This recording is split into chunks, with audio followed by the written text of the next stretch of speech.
BRS leader و سابق MLA pilot Rohit ready کے خلاف نان بیلیبل وارنٹ جاری۔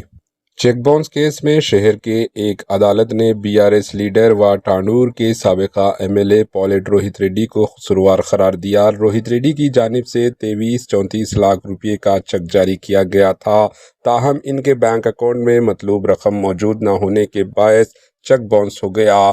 عدالت نے کہا کہ روہت ریڈی اس معاملے میں اپنا موقف ثابت کرنے میں ناکام رہے، جس کے بعد چیک باؤنس کیس میں انہیں قصوروار قرار دے دیا۔ فیصلے کے وقت روہت ریڈی عدالت میں موجود نہیں تھے، جس پر عدالت نے ان کے خلاف ناقابل ضمانت وارنٹ جاری کر دیا۔ عدالت نے کہا کہ روہت ریڈی کی عدالت میں حاضر ہونے کے بعد ہی ان کی سزا کا تعین کیا جائے گا۔ Bureau report AHN news.